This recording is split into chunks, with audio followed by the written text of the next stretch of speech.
पुरानी पेंशन की बहाली के मुद्दे पर आंदोलित सरकारी कर्मचारियों की मांगों को देखते हुए महागठबंधन ने अपने चुनावी मैनिफेस्टो में जहां पुरानी पेंशन की बहाली का वादा सरकारी कर्मचारियों से कर दिया, तो वहीं पर अब खबर निकलकर सामने आ रही कि महागठबंधन के शीर्षस्थ नेता जो होंगे वो सीधे तौर पर पुरानी पेंशन की बहाली के मुद्दे को पुरजोर तरीके से अपने चुनावी रैलियों में भी उठाने की कोशिश करेंगे। इसमें जरा नाम जान लीजिए कि कौन कौन से नेता चुनावी रैली में पुरानी पेंशन की बहाली के मुद्दे को पुरजोर तरीके से उठाने वाले हैं। आपको बता दें कि कांग्रेस के राष्ट्रीय अध्यक्ष मल्लिकार्जुन खड़गे पुरानी पेंशन की बहाली के मुद्दे को पुरजोर तरीके से उठाने की कोशिश करेंगे। इसके अलावा राहुल गांधी जो नेता प्रतिपक्ष लोकसभा हैं वो भी पुरानी पेंशन की बहाली के मुद्दे को अब अपने चुनावी रैलियों में शामिल करेंगे और उसको पुरजोर तरीके से उठाएंगे। इसके अलावा प्रियंका गांधी वाड्रा और इसी के साथ तेजस्वी यादव भी पुरानी पेंशन की बहाली के मुद्दे पर सरकारी कर्मचारियों की मांगों और जो और जरूरतें हैं उसको प्रमुखता से रखते हुए नजर आएंगे। इसके अलावा भाकपा माले के भी जो नेता हैं वो भी पुरानी पेंशन की बहाली के मुद्दे पर पुरजोर तरीके से सरकारी कर्मचारियों का समर्थन करते हुए नजर आएंगे। इसके अलावा वीआईपी के जो अध्यक्ष हैं मुकेश सहनी, वो भी पुरानी पेंशन की बहाली के मुद्दे पर सरकारी कर्मचारियों का समर्थन करते हुए अपने चुनावी रैली में नजर आएंगे। तो कुल मिलाकर के यह कि 5 से 7 नेताओं की एक बड़ी टीम बनकर के तैयार है जो पुरानी पेंशन की बहाली के मुद्दे को अलग अलग चुनावी रैली में सीधे तौर पर इस मुद्दे को उठाएंगे ताकि सरकारी कर्मचारियों को पहले चरण के विधानसभा चुनाव में एक बड़ा संदेश दिया जा सके। महागठबंधन ने पहले ही पुरानी पेंशन की बहाली के मुद्दे को अपने चुनावी मैनिफेस्टो में रख दिया है और इसी के साथ एनडीए में भूचाल भी आ गया है। लेकिन इन सब के बीच में महागठबंधन ने इस रणनीति पर और भी आगे जाकर के काम करने का फैसला कर लिया। तो महागठबंधन को यह फैसला लिया गया कि पुरानी पेंशन की बहाली के मुद्दे को न सिर्फ चुनावी मैनिफेस्टो में रखा जाए बल्कि चुनावी रैलियों में भी पूरी तरीके से उठाया जाए ताकि सरकारी कर्मचारियों तक एक बड़ा संदेश हो जाए। जाहिर सी बात है कि बिहार के सरकारी कर्मचारी और उनके परिजन अगर चाह लें कि बिहार में सत्ता परिवर्तन करना तो यही सरकारी कर्मचारी एक्स फैक्टर साबित होते हैं और सत्ता परिवर्तन करने में अहम भूमिका निभा सकते हैं। तो कुल मिलाकर के ये है कि पुरानी पेंशन की बहाली के मुद्दे को लेकर के महागठबंधन की जो संवेदनशीलता है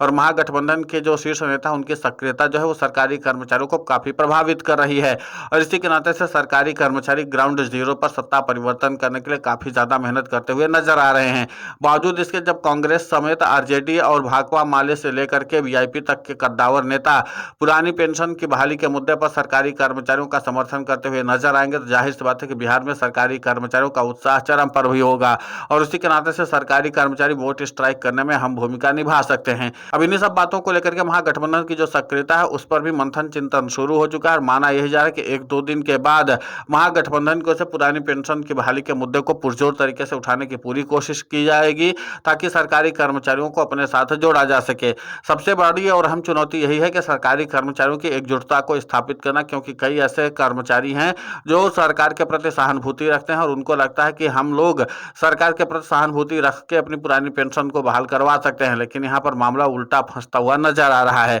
इस बार बिहार के सरकारी कर्मचारी सत्ता परिवर्तन करने पर आमादा है क्योंकि उनको पुरानी पेंशन का लाभ चाहिए। आपको बता दें कि विगत 1 दशक से लगातार बिहार में सरकारी कर्मचारी पुरानी पेंशन की बहाली की मांग कर रहे हैं, लेकिन उसके बावजूद भी सरकारी कर्मचारियों की मांगों पर कभी भी राज्य की सरकार ने गंभीरता से विचार नहीं किया। लेकिन इस बार पुरानी पेंशन की बहाली के मुद्दे पर आंदोलित सरकारी कर्मचारी बिहार में आर्या पार की लड़ाई लड़ना चाहते हैं, क्योंकि सरकारी कर्मचारियों को पता है कि अगर बिहार में सरकारी कर्मचारी सत्ता परिवर्तन करने में सफल हो जाते हैं तो अन्य बड़े चुनावी राज्यों में भी सरकारी कर्मचारियों को ओपीएस फैक्टर चर्चा का विषय बन सकता है और उसको फिर नियंत्रित कर पाना एनडीए के लिए मुश्किलों का पहाड़ टूटने जैसा हो जाएगा। क्योंकि जाहिर सी बात है कि पुरानी पेंशन की बहाली के मुद्दे पर आंदोलित सरकारी कर्मचारियों ने अपनी रणनीति साफ कर दी को किसी भी हाल में सत्ता परिवर्तन करना चाहते हैं क्योंकि उनको पुरानी पेंशन की बहाली चाहिए। और इन सब के बीच में माना यह जा रहा है कि जब कांग्रेस समेत तमाम बड़े राजनीतिक दलों की जो नेता होंगे पुरजोर तरीके से पुरानी पेंशन की बहाली के मुद्दे को उठाएंगे और जब यह मुद्दा पूरी तरीके से सोशल मीडिया पर वायरल होगा तो जाहिर सी बात है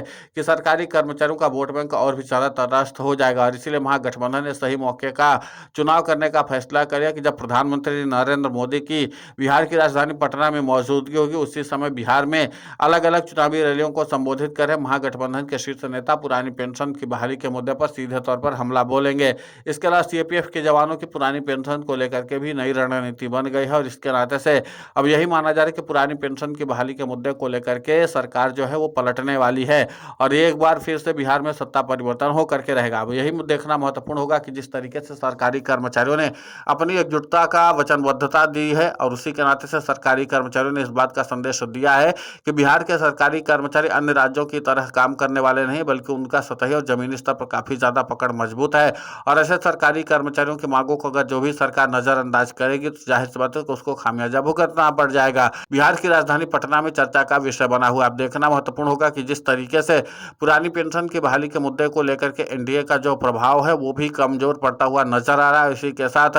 जो दांव खेले गए हैं वो भी फेल होते हुए नजर आ रहे हैं। आपको बता दें कि प्रधानमंत्री नरेंद्र मोदी ने यूनिफाइड पेंशन स्कीम में बड़ा सियासी दांव खेलने का प्रयास किया था कि इसको लागू करके हम सरकारी कर्मचारियों को खुश कर लेंगे और इसके बाद सरकारी कर्मचारियों का भारी वोट बैंक भी अपने पक्ष में ला सकते हैं। लेकिन यहाँ पर सरकारी कर्मचारियों ने खेला कर दिया। बिहार में सरकारी कर्मचारियों का भले ओपीएस फैक्टर लोकसभा चुनाव में न देखने को मिला, लेकिन उत्तर प्रदेश के लोकसभा चुनाव में पुरानी पेंशन की बहाली के मुद्दे पर आंदोलित सरकारी कर्मचारियों ने जबरदस्त तरीके से अपना शक्ति प्रदर्शन किया है। इसी के नाते से भाजपा को कमंतर से भले ही हार का सामना करना पड़ा, लेकिन हार का सामना तो करना पड़ा और इसी के नाते से समाजवादी पार्टी ने कई सीटों पर शानदार जीत हासिल की। अब समाजवादी पार्टी हो या फिर अन्य कोई राजनीतिक दल, उनको समझ में आता है कि अगर पुरानी पेंशन की बहाली के मुद्दे को सीधे तौर पर चुनावी मंच से उठाया जाएगा तो जाहिर सी बात है कि सरकारी कर्मचारियों का ध्यान इसी ओर आएगा और इसके नाते से सरकारी कर्मचारी बिहार में सत्ता परिवर्तन कर सकते हैं। अब आपको बता दें कि एनएमओपीएस के राष्ट्रीय अध्यक्ष और रटेवा के प्रदेशाध्यक्ष विजय कुमार बंधु ने भी साफ तौर पर इस बात का ऐलान कर दिया कि बूथ स्तर पर जाकर के हमें अपनी रणनीति को जमीन पर न सिर्फ उतारना है बल्कि उसको अमल में भी लाना है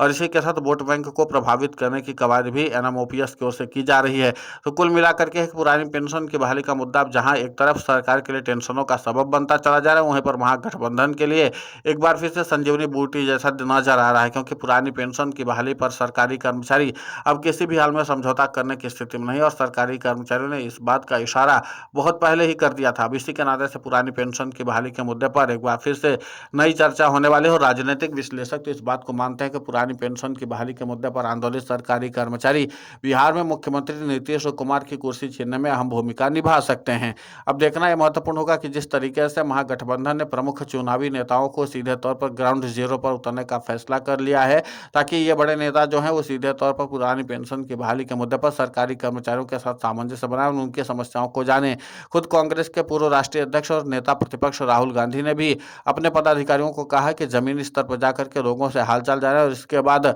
सरकार के दावों की पोल भी खोलें। तो कुल मिलाकर के यही है कि पुरानी पेंशन की बहाली का मुद्दा जो है वो जाहिर सी बात है कि इंडिया में लड़ाई का कारण बनता हुआ नजर आ रहा है। फिलहाल इस पूरे घटनाक्रम को लेकर के आपकी प्रतिक्रिया बहुत महत्वपूर्ण होती है, आप हमें कमेंट करके जरूर बताएं। साथ ही पुरानी पेंशन की बहाली के मुद्दे पर हम लगातार आंदोलित होकर के खबरें चला रहे हैं। आप हमारे समर्थन के लिए चैनल को सब्सक्राइब करें, खबर को ज़्यादा से ज़्यादा शेयर करें ताकि पुरानी पेंशन की बहाली का मुद्दा और बुलंद हो।